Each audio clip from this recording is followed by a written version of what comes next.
La entrevista del Telematutino 11, gente importante, a tratar temas importantes, nos acompaña el doctor Pedro Ureña Velázquez, eminente médico internista y cardiólogo dominicano. Buenos días, doctor, un placer tenerlo de nuevo en el programa y un honor. Buenos días, Ramón, buenos días, Jacqueline, el placer es mío siempre. Hola, doctor, buenos días, bienvenido. Gracias.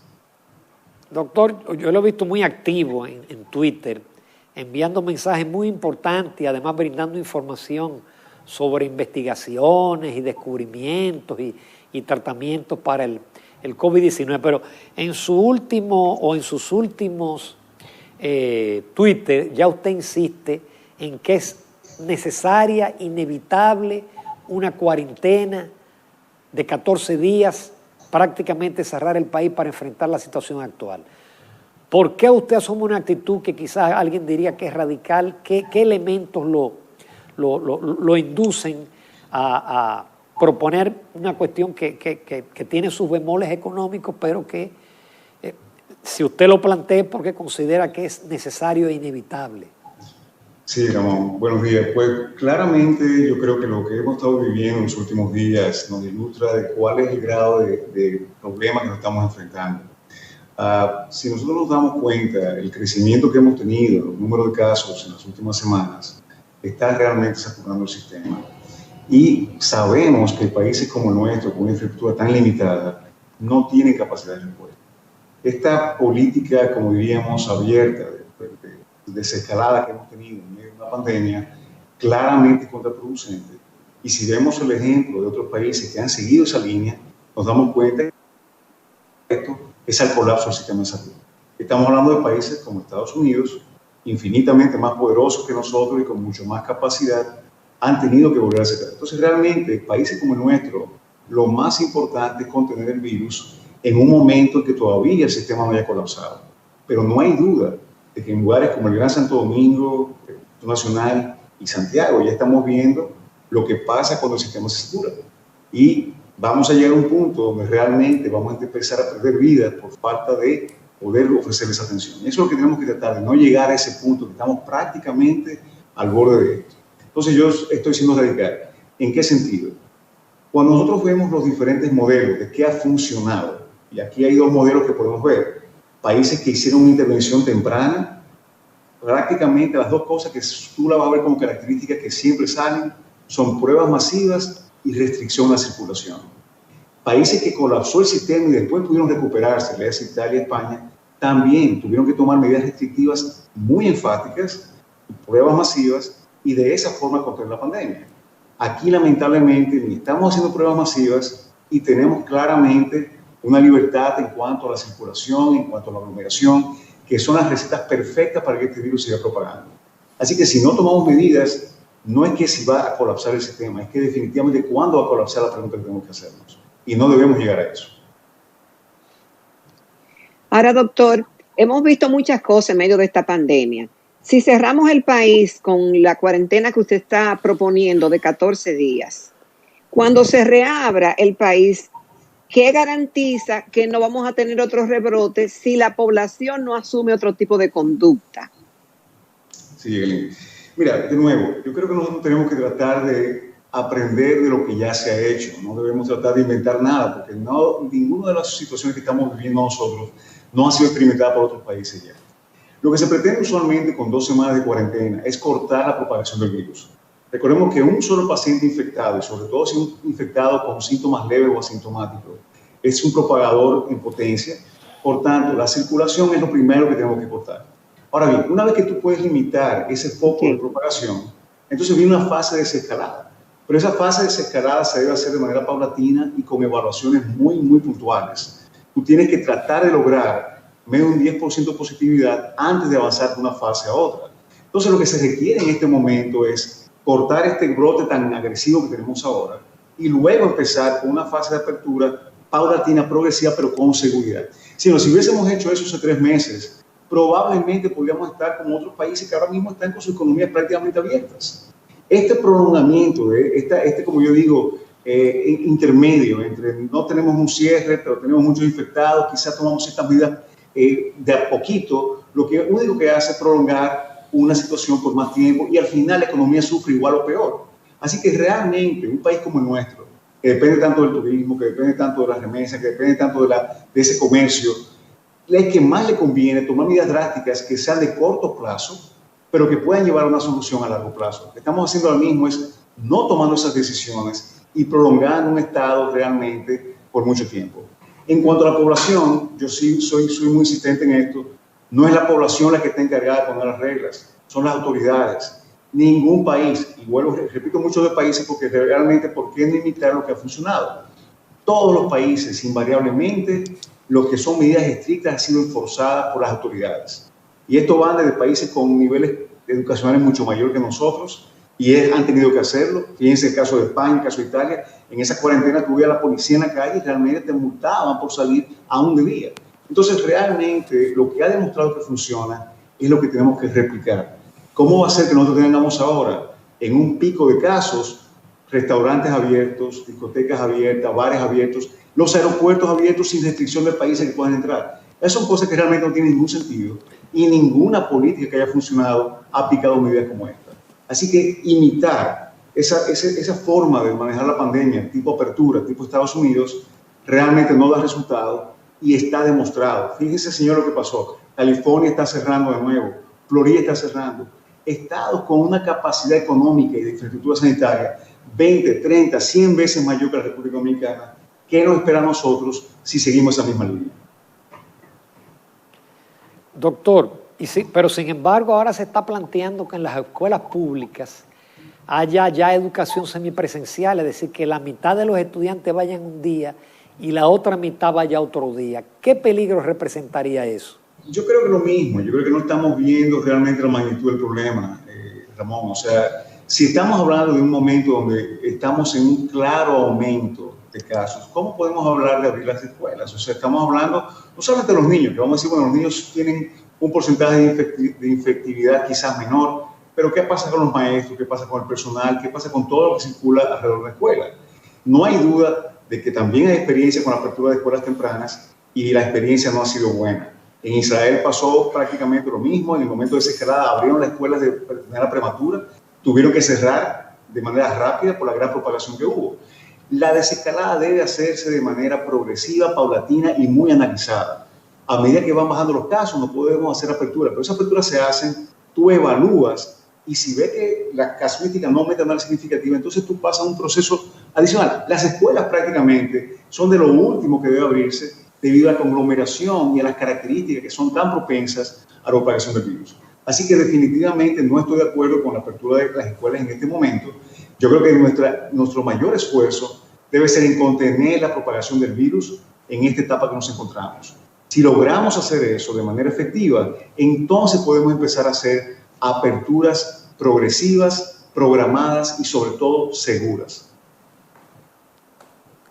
Doctor, y también el planteamiento, esa cuarentena que usted está proponiendo, doctor. ¿Perdón? Sí, esa cuarentena que usted está proponiendo, ¿es la restricción completa con un toque de queda a partir de qué hora? ¿Es cero circulación a ninguna hora? ¿Cuál es el modelo de esa cuarentena? Mira, nosotros estamos proponiendo una cuarentena realmente, yo sé que esto a mucha gente le suena radical, pero entendemos que la situación lo amerita y creemos que debemos hacerlo ahora antes de que las cosas se compliquen más. Estamos hablando de cuarentena total. Podemos ver las estadísticas, señores. Nosotros hemos tenido siempre un crecimiento de casos. En ningún momento aquí se bajó la curva. Lo que nosotros hemos hecho como cuarentena o reclutamiento en la casa realmente no fue tal. Nosotros teníamos un toque de queda de noche donde se metían presos las personas y al otro día se le daba libertad, lo cual era un excelente modelo de propagación del virus. Tú coges una persona que quizás estaba no infectada, la ponías con 30 personas en una cárcel, el otro día lo mandaban a la comunidad. Así que realmente nosotros no hemos hecho una verdadera cuarentena. Y recuerden que aún en los momentos donde estábamos restringidos el flujo, las personas andaban en la calle y no se estaban usando mascarilla. Tuvimos un periodo de, como diríamos, de completamente incongruencia con el uso de la mascarilla. Así que no hemos tenido eso. Lo que estamos hablando es realmente de hacer una cuarentena. Pudiese hacerse por fases, pudiese decirse, bueno, vamos a hablar con los puntos calientes, donde está más activo el virus y quizás empezar a aislar esos focos. Eso podría ser un modelo y hacerlo de manera escalonada o podría hacerse a nivel nacional. ¿cuál es uno de los problemas principales que tenemos? Y yo quiero aquí ser enfático en esto. ¿Okay? No tenemos estadísticas reales, señores. El número de pruebas que estamos haciendo con relación a lo que deberíamos estar haciendo está muy por debajo del ideal. Pero aparte de eso, hay un sesgo de selección. ¿A qué me refiero con esto? Si usted se pone a pensar quiénes son los que están haciendo las pruebas, realmente lo está haciendo un estrato social de clase media y clase alta. A los barrios, lamentablemente, no están llegando las pruebas. El Laboratorio Nacional hace muy pocas pruebas. Más del 90% de las pruebas que se hacen hoy día es el sector privado. Y en el sector privado no está trabajando en los barrios. Quizás la única prueba que están haciendo ahora de manera continua es la alianza que hizo nuestra fundación con Laboratorio de Referencias, que estamos haciendo 50, 60 pruebas en Villa Juana y tenemos una lista de espera de cientos de pacientes. Así que realmente decir que nosotros sabemos lo que está pasando, que tenemos un termómetro de cuántos pacientes están infectados o afectados, no es real. Aparte de esto, recordar que solamente estamos haciendo pacientes sintomáticos, es decir, el paciente que tiene tos, que tiene fiebre, que tiene malestar, cuando hasta un 40% de pacientes son asintomáticos. Entonces, en una condición donde nosotros no tenemos una idea clara de lo que está pasando, no sabemos cuántos pacientes están circulando, lo que demanda una situación como esta realmente es un lockdown, es lo que le llaman un cierre. Un ejemplo parecido a esto, pero de una magnitud mucho mayor, fue lo que hizo Vietnam. Ellos no hicieron pruebas, pero hicieron un lockdown agresivo. Vietnam es uno de los pocos países que ha reportado 0 casos en las últimas semanas. Así que no hay duda que el método que más funciona es el cierre total. ¿Cuál es nuestro gran reto? Que somos un país pobre, que hay muchas personas que dependen del día a día. Entonces, en ese caso, debemos tratar de trazar estrategias, organizaciones no gubernamentales, de la mano con el gobierno, de ver cómo llevamos ayuda a estos barrios. Eso se puede trabajar, pero seguir con este crecimiento de pacientes afectados, seguir con un punto donde realmente lleguemos a colapso del sistema, no es la forma y lamentablemente es hacia ahí donde nos dirigimos. Y de nuevo, no lo decimos en base a lo que está pasando aquí, sencillamente veamos el ejemplo de otros países donde esto ha ocurrido. Doctor, a uno le llama la atención también que tras casi 4 meses, en donde ahora hay un arsenal de diferentes medicamentos, al principio no se sabía, pero ahora hay muchísimos medicamentos, ¿cómo todavía el número de contagiados, de internos, sea en hospitales, clínicas o en su casa, es mayor al número de contagiados? Entonces, es que también no están dando efecto los diferentes medicamentos. Mira, lamentablemente, Ramón, todavía no hay ningún medicamento preventivo, empezando por ahí. Segundo, no existe un tratamiento efectivo todavía. Todo lo que tenemos son algunas sugerencias de cosas que pueden disminuir la estancia hospitalaria, como Remdesivir, por ejemplo. Algunos aspectos que disminuyen la tasa de fallos respiratorios, como la dexametasona, pero casos o tratamiento específico no tenemos. Y ese es uno de los grandes problemas. Los pacientes, cuando ingresan, lo que vamos a hacer son terapias de soporte y terapias para tratar de impedir las complicaciones y impedir esa cascada inflamatoria que ocurre con este virus tan severa. Pero un tratamiento como tal no tenemos. De ahí que, a pesar que hablamos de que la tasa de pacientes graves es baja, la tasa de infección es tan alta y esos pacientes vulnerables, sin un tratamiento, es lo que hace de esto calamitoso. Y un aspecto importante, una vez que el paciente entra intensivo, la estadía es muy larga. Los pacientes usualmente pueden durar semanas en un cuidado intensivo. Así que no es solamente la ocupación, que usualmente los sistemas no tienen capacidad de respuesta, sino que esa ocupación prolongada limita el acceso a otros pacientes que están padeciendo la enfermedad. Así que, en respuesta a tu pregunta, no existe un tratamiento todavía preventivo y definitivamente los que tenemos como terapias para el tratamiento ya del paciente ingresado están muy limitadas y no hay nada que sea curativo todavía. Doctor Ureña, usted decía, y la gente ya sabe, que no hay realmente un tratamiento definido, ni una vacuna, ni un protocolo exacto para tratar el coronavirus. Sin embargo, hay teorías en la calle y la gente cree saber con qué se puede combatir y hasta se automedican. Ante un síntoma X, doctor, que se relaciona con el coronavirus, ¿qué es lo correcto? ¿Tomarse algún medicamento preventivo o ir donde su médico de cabecera y esperar a un tratamiento formal de parte de un profesional? Absolutamente, Jacqueline. Yo creo que lo más importante cuando el paciente tiene síntomas que son sugestivos de coronavirus es buscar atención médica. ¿A qué me refiero con esto? La mayoría de pacientes van a hacer una infección relativamente leve que puede ser tratada en la casa, usualmente con fiebre, malestar, una tos leve. Sin embargo, existe un porcentaje de pacientes que van a evolucionar hacia un estado más severo y para eso se necesita una supervisión médica. Existen parámetros de laboratorio que seguimos muy de cerca que nos dan una idea de qué tanta inflamación el paciente tiene. Seguimos parámetros respiratorios que para nosotros son los más importantes quizás, cómo está la oxigenación, cómo está la parte respiratoria, y de eso depende mucho la decisión de llevar a este paciente o no al hospital. Así que no debe tratarse preventivamente. Lamentablemente no existe nada preventivo. Si ya el paciente tiene algún síntoma que amerita hospitalización porque indique gravedad, entonces sí empezamos usualmente terapia con antiinflamatorios, colchicina, en caso ya más grave de dexametasona. Realmente hasta ahora esas son quizás las únicas 2 drogas, excepto el antiviral Remdesivir, que han sido probadas en base a protocolos que han demostrado efectividad. Pero de nuevo, no como cura, sino más bien como una disminución de la tasa de complicaciones. Entonces, lo que el paciente debe hacer es buscar ayuda y tener una supervisión médica cercana. Yo tengo muchos pacientes que junto con el infectólogo con el que trabajo, lo seguimos diariamente. En la mañana me mandan su saturación, me mandan cómo tuvo la temperatura, cómo están sintiéndose, y en la noche hacemos otra especie de ronda por WhatsApp. O sea que realmente, en el momento que uno ve que hay un cambio, pues entonces las instrucciones, mira, entonces vamos a hacer una tomografía, vamos a ver cómo nos juntamos en la emergencia, lo que sea. Ese es uno de los problemas que yo refería en el día de ayer, que nos estamos viendo. ¿Qué está pasando ahora? Como yo digo al paciente muchas veces, mira, sí, bajó la saturación, hay que ingresarte, ahí viene la gran pesadilla. ¿Dónde te ingresamos? Porque ahora mismo estamos teniendo una seria limitación con eso. Y por eso lo mejor es no enfermarse, porque probablemente en las próximas semanas, si seguimos como vamos, el que necesite, porque se complique cama, no va a haber disponibilidad. Eso es algo que diariamente, es como digo, la búsqueda de camas diarias. Eso es lo que estamos viviendo hoy día, la mayoría de médicos que trabajamos con esta enfermedad. Guárdeme la mía, doctor. Resulta que la gente... Ay, Dios. No, llamé a un médico neumólogo, me dijo que la cama que me tenía guardada a mí ya está ocupada.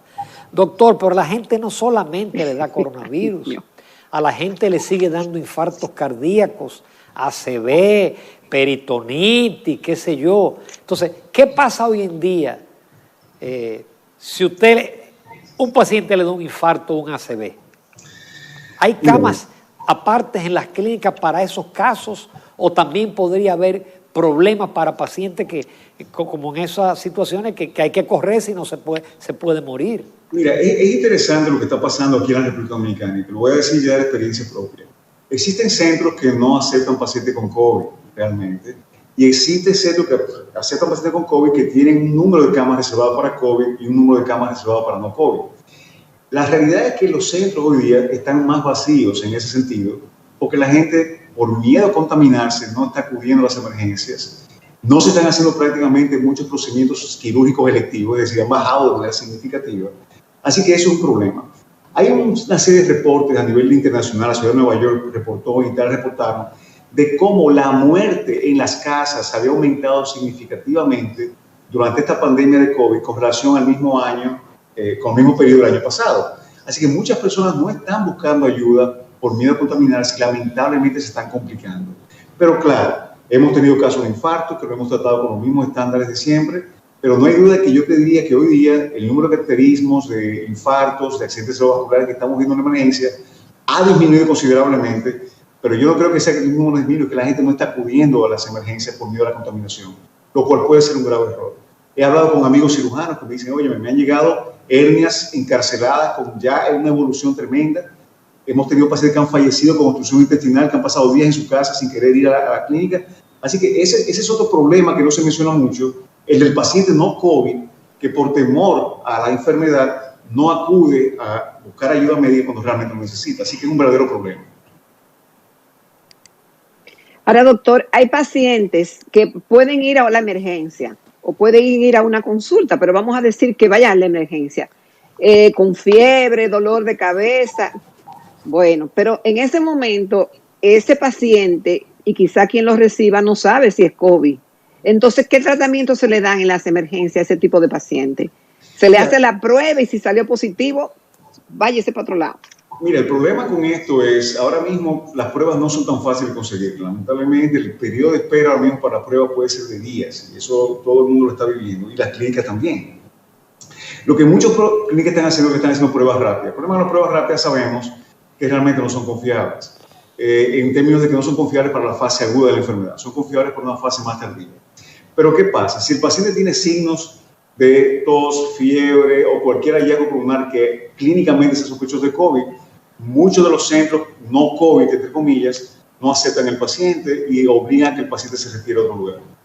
Los centros COVID que están llenos, lamentablemente te dicen lo mismo, bueno, no tenemos cama para COVID, entonces por tanto tiene que llevarte a otro sitio si realmente necesita hospitalización.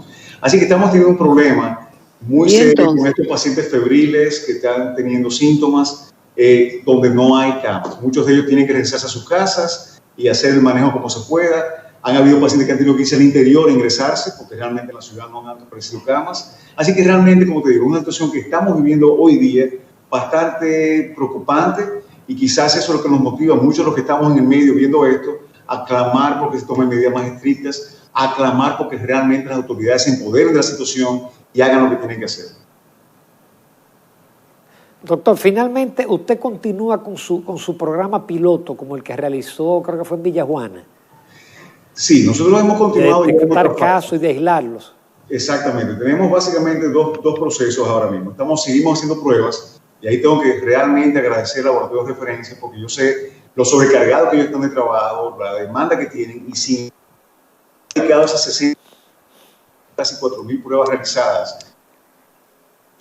Lo que hacemos es indicamos al paciente que es positivo de datos. Ahora mismo en la casa no hemos podido conseguir, vamos a llevar a estos pacientes y en la República Dominicana estamos proveyendo compras semanalmente a estas familias. Aparte de eso tenemos un grupo de médicos que mañana llaman a los para preguntar cómo están, si han tenido fiebre, si han tenido tos, si han tenido dificultad respiratoria y lo estratifican. Si hay síntomas, pues entonces tratamos de buscarle dónde admitirlo. Y finalmente ese plan conlleva una parte de los contactos. Hacemos una lista de contactos del paciente y hacemos que estos pacientes entonces, esos contactos vengan a hacerse la prueba, de forma tal de por lo menos tratar de que eso no se siga propagando en esos barrios, que como hemos dicho siempre, son el principal foco de preocupación por las características tan propensas a la diseminación que tienen, como el hacinamiento, la falta de higiene, etc. Así que sí, seguimos con el programa. Qué bien, doctor, solamente nos resta primero felicitarlo por esa labor con la fundación y además, aunque quizás usted directamente como médico, su área no es la infectología ni la neumología, sin embargo, qué bueno que voces autorizadas como la suya estén dando recomendaciones que yo personalmente creo que se van a tomar tarde o temprano y que lamentablemente debieron tomarse en marzo o en abril y como usted señaló, ya el país hubiera superado el problema, pero pocas pruebas y se alargó, ni modo. Muchísimas gracias, doctor Pedro Ureña, que por lo demás es mi médico cardiólogo, por eso yo estoy así saludable y vigoroso. Gracias a ti por la oportunidad, gracias, Equilín. Para mí realmente es un privilegio y como lo siento como un deber. Gracias, doctor. Gracias. Muchísimas gracias, doctor. A usted. Nos vamos a comerciales, a la recta final del Telematutino 11.